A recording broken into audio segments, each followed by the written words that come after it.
हाथरस में भगदड़ के 2 दिन बाद भी बाबा नारायण साकार हरि फरार है। पुलिस की कई टीमें उसकी तलाश में जुटी हैं।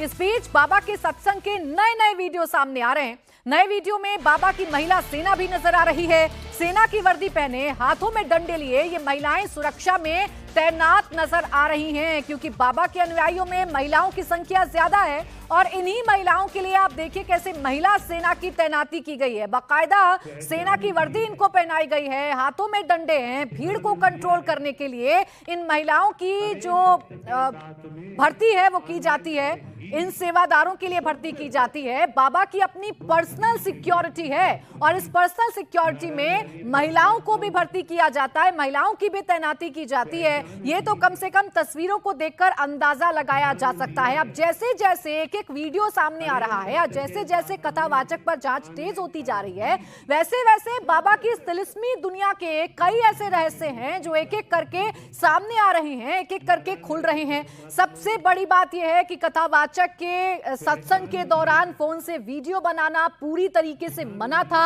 और अगर कोई अनुयायी या वहां पहुंचने वाला श्रद्धालु ऐसा करता है तो सेवादार उससे किस भाषा में बात करते हैं वो वीडियो भी हमने आपको दिखाया था। गाली गलौज की जाती थी, बाकायदा धमकाया जाता था। ऐसा क्या होता था इस बाबा के सत्संग में जो वीडियो में कैद करना मना था?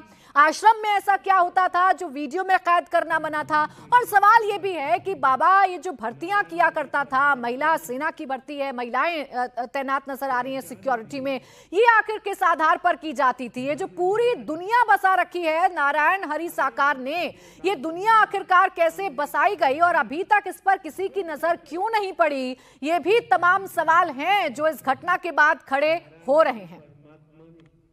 और मेरे सहयोगी कुमार सोनू इस वक्त हमारे साथ जुड़ गए हैं। सोनू, जैसे जैसे परत दर परत इस बाबा के बारे में, इस कथावाचक के बारे में जानकारी आ रही है, नए खुलासे हो रहे हैं। अब महिला सेना के बारे में क्या जानकारी मिल रही है? इनकी भर्ती क्यों होती थी और इनका काम क्या था?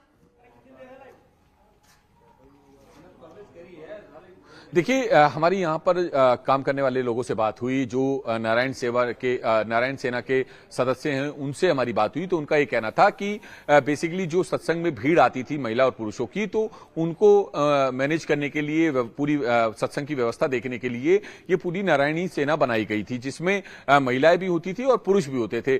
पुरुष जो है वो एक तरफ जो बैठे होते थे उन लोगों को जो है मैनेज करती थी। जो महिला सदस्य हैं नारायणी सेना की, वो महिलाओं की भीड़ को जो है कंट्रोल करते थे। और खासतौर पर हर व्यक्ति ने एक बात कही कि किसी भी तरह के मोबाइल का और कैमरे का इस्तेमाल करने की बिल्कुल मनाही थी। किसी तरह का वीडियो रिकॉर्ड नहीं कर सकते थे। अगर कोई करता था तो उसको मना कर दिया जाता था, उसका फोन लेकर बंद कर दिया जाता था।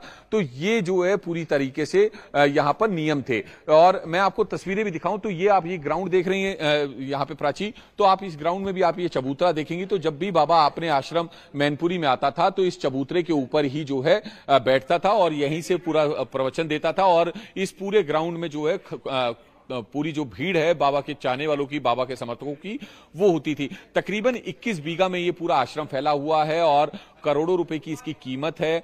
आश्रम के बाहर एक बड़ी फेरिस्त लगी हुई है चंदा देने वालों की। करोड़ों रुपए का चंदा जो है आश्रम को मिला। बता रहे हैं लोग, जो समर्थक हैं, जो आसपास के लोग हैं, जो बाबा से भी परेशान है, वो लोग भी बता रहे हैं कि तकरीबन 35 गाड़ियों का जो है काफिला चलता था। और जब बाबा आश्रम में होता था तो यहाँ पर जो मुख्य सड़क है उससे किसी को जाने की इजाजत नहीं होती थी। तो ये तमाम जो व्यवस्था है वो आश्रम की तरफ से रहती थी। खासतौर पर सत्संग में जिस तरह से नारायणी सेना वहां पर मौजूद थी, वो धक्का मुक्की हुई बाबा को निकालने के लिए, बाबा के काफिले को निकालने के लिए, जिसके बाद ये पूरा हादसा हुआ, वो बिल्कुल एक सवालों के घेरे में है। तो हमारी नारायणी सेना के सदस्य थे, उनसे हमारी बात हुई तो उनका भी ये कहना है कि वो काफी सालों से फॉलो कर रहे हैं बाबा को और बाबा को मानते हैं।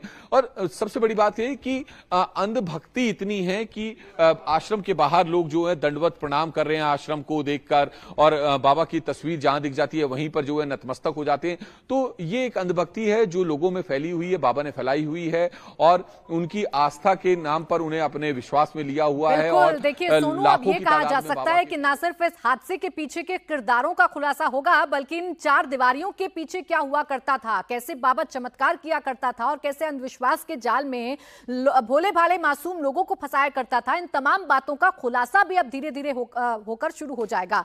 देखिए, इस बीच एक और जानकारी सामने आ रही है। नारायण हरि साकार का राजस्थान कनेक्शन भी सामने आया है। दौसा में बाबा के दरबार का पेपर लीक माफिया से तार जुड़ रहा है। बताया जा रहा है कि दौसा में जहां बाबा झूले पर बैठकर दरबार लगाता था, वो घर पेपर लीक माफिया हर्षवर्धन का है। महिलाओं की भीड़ के बीच बाबा झूले पर बैठकर यहां दरबार सजाया करता था और यहां भी भारी भीड़ जमा होती थी। खुद को नारायण भगवान का अवतार बताने वाले भोले बाबा उर्फ नारायण सरकार हरि का राजस्थान कनेक्शन सामने आया है और ये कनेक्शन बहुत ही विवादों में है। मैं इस वक्त दौसा में मौजूद हूँ। जिस घर में मौजूद हूँ ये नारायण सरकार हरि का आश्रम है और ये आश्रम किसी और का नहीं बल्कि पेपर लीक माफिया एक हर्षवर्धन पटवारी का है। और आप देखिए यहाँ पर इस पूरा जो सत्संग चलता था, जो पूरा आश्रम था, वो पूरी तरीके से निर्माण कराया हुआ था। बाकायदा झूला लगे हुए थे, स्पीकर पे प्रवचन चलते थे, यहाँ पर सेवादार होते थे और यहाँ पर तमाम लोगों की भर्तियां होती थी सेवादारी कराने के लिए। देखिए ये यही जो झूला था, इस पे नारायण सरकार हरि यहाँ पर बैठते थे और यहाँ पर लोगों को प्रवचन देते थे और बड़े बड़े स्पीकरों पे लंबे चौड़े प्रवचन नारायण सरकार हरि उर्फ भोले बाबा की तरफ से सुनाए जाते थे। राजस्थान में भी तमाम आश्रम है, लेकिन तमाम जगहों पर नारायण सरकार हरि आए। कई बार उन्होंने यहाँ पर सत्संग किया और सत्संग नहीं किया बल्कि तमाम सेवादारों की भर्तियां भी की। यहाँ पे जो तमाम कागजात पड़े हुए हैं वो मैं आपको दिखाता हूँ। देखिए ये जो तमाम कागजात हैं, ये देखिए इसमें तमाम फोटोज लगी हुई हैं और आप देखिए इस तरीके के ये आई कार्ड्स बनाए जाते थे। आप देखिए इसमें लिखा है नारायण सरकार हरि की संपूर्ण ब्रह्मांड में सदा सदा के लिए जय हो, गोपी सेवादार श्वेता कुमारी रूप किशोर दानपुर, उसका मोबाइल नंबर। ये उसके कार्ड हैं जो कि सेवादार यहाँ पर होते थे और उसके बाद इनकी अनुमति से ही तमाम जो लोग सत्संग में जिनको शामिल होना होता है वो यहाँ पर आते थे। ये इस तरीके के फॉर्म भराए जाते थे। आप देखिए तमाम फॉर्म हैं यहाँ पर पड़े हुए हैं। आप देखिए सुरक्षा सेवादार वाहिन की ये हैं अंगरी देवी हरि सिंह और ये फिरोजाबाद उत्तर प्रदेश की रहने वाली हैं। अधिकांश जो लोग हैं यहाँ पर उत्तर प्रदेश के आते थे। देखिए ये फॉर्म है, ये सुरक्षा सेवादार वाहिन बना हुआ है जो, उसमें भी फिरोजाबाद की महिला है। दूसरा आप फॉर्म देखिए, ये भी सुरक्षा सेवादार वाहिन है, ये भी फिरोजाबाद की रहने वाली हैं। अधिकांश यहाँ पर जो फॉर्म है ये फिरोजाबाद के हैं और ये इस तरीके के बैच लगाए जाते थे इनके जो नाम के साथ कि जो सेवादार वाहिनी इनकी होती थी उनके ये बैच लगाए जाते थे। तो ये सेवादार की यहाँ पर भर्तियां होती थी, बड़े बड़े प्रवचन चलते थे, जो तमाम लोग आते थे उनका पूरा एक बायोडाटा बनाया जाता था। इस तरीके के जो कागजात हैं आप देखिए, ये जो गाड़ी वगैरह जो आती थी उसके विवरण होते थे। आप देखिए ये कागजात, ये लिखा हुआ नारायण सरकार हरि की संपूर्ण ब्रह्मांड में जय, मानव मंगल, गोवर्धन वाटिका शहर दौसा राजस्थान में, सिद्धार्थ सिटी गदका की पुलिस चौकी शहर करौली जनपद राजस्थान के लिए प्रस्थान। और ये गाड़ी का नंबर देखिए लिखा हुआ है Creta RJ 29 CB Ramvilas Mainpuri के रहने वाले हैं और स्वयं श्री नारायण हरि जी, श्री माता श्री रूबी बहन यानी उनके कोई रिलेटिव हैं और उसके सामने लिखा हुआ है VIP। गाड़ी में महापुरुषों का विवरण यानी VIP लोगों की बाकायदा इस तरीके की लिस्ट बनती थी, गाड़ी में चस्बा की जाती थी और उनको प्रोटोकॉल मिलता था, कोई यहाँ पर रोकता नहीं था। बड़ी बात यह है कि जिस जगह मैं मौजूद हूँ ये घर हर्षवर्धन पटवारी का है, रीड पेपर लीक मामले में जो कि SOG की गिरफ्त में है।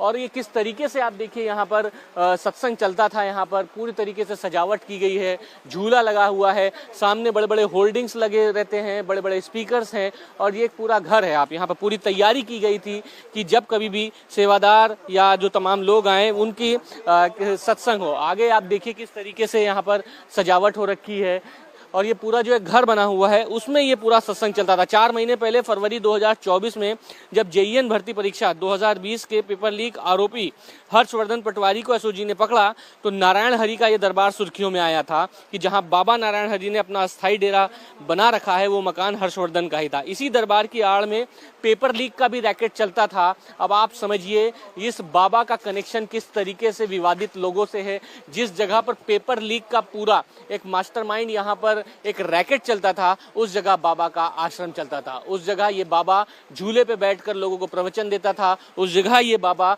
तमाम सेवादारों की भर्ती कराता था। यहाँ पे प्रवचन होते थे, लोगों के लंबे चौड़े प्रोफार्मा बनाए जाते थे। उत्तर प्रदेश से, मध्य प्रदेश से तमाम यहाँ पे महिलाएं आती थी। सेवादार वाहिन एक बनाया जाता था जिसमें ये महिलाएं शामिल होती थी, उनको बैच दिए जाते थे। और बड़ी बात यह है कि जो VIP जो लोग हैं उनके पासेस बनाए जाते थे, बाकायदा उस रूट पर चलने वाले गाड़ियों के नंबर पुलिस तक पहुंचाए जाते थे। ये पूरा आप देखिए सत्संग का ये जो पूरा आश्रम है, कितना बड़ा भव्य घर है। ये आलीशान एक बंगला है, ये कोई और नहीं बल्कि आरोपी का बंगला है, जो कि एसओजी ने जिसको अपनी गिरफ्त में ले रखा हुआ है। दौसा जयपुर से 70 किलोमीटर दूर एक गांव के पास हाईवे से एक जैसे ही रास्ता निकलता है, उस जगह पर ये घर है। और जिस वक्त यहाँ पर सत्संग चलता है, हजारों लोग यहाँ पर मौजूद रहते हैं। तमाम लोगों ने कहा है कि भीड़ इतनी होती है कि यहाँ पर पैर रखने की जगह नहीं होती, और अधिकांश जो लोग होते हैं वो उत्तर प्रदेश, मध्य प्रदेश, बिहार, तमाम जगहों से आते। इस बीच बड़ी खबर यह भी है कि ये जो कथावाचक है जो अभी तक गायब है, इसके कनेक्शन ना सिर्फ बड़े बड़े लोगों से थे, बल्कि इसके कनेक्शन ऐसे लोगों से भी थे जिनका आपराधिक रिकॉर्ड है, जो कि पेपर लीक माफिया है, उससे भी इसके कनेक्शन थे। और इसके सबूत मिलते हैं दौसा में। उसी घर में ये सत्संग किया करता था या भर्ती किया करता था, जो घर पेपर लीक माफिया का बताया जा रहा है, जिसकी पूरी विस्तृत रिपोर्ट अभी आपने देखी थी। मेरे सहयोगी मनीष हमारे साथ जुड़ गए इस वक्त राजस्थान से। मनीष, ये कथावाचक, इसकी पहुंच कहां तक थी, कितने बड़े बड़े लोगों तक थी और कैसे आपराधिक रिकॉर्ड वाले लोगों से थी, ये तो तस्वीरें भी बता रही हैं और ये तमाम जानकारियां भी बता रही हैं। हाँ बिल्कुल, देखिए ये जो कथावाचक है, राजस्थान में इसका तगड़ा कनेक्शन है और कनेक्शन बहुत विवादों में भी। उसकी वजह यह है कि एक जो हर्षवर्धन पटवारी, जो कि जेईएन भर्ती घोटाला में मुख्य आरोपी, जो एसओजी के हत्थे है, उसी के घर पर पूरा सत्संग चलाता था। मैं उसी घर में मौजूद हूँ, आपको अब तस्वीरें में तसल्ली से दिखाता हूँ। देखिए ये झूला बना हुआ है, कि एक मंडप बना हुआ है, आप देखिए इसी झूले पे बैठ के सत्संग करता था, प्रवचन देता था, तमाम ढोंग की बातें करता था। और ये जो पूरा घर है आलीशान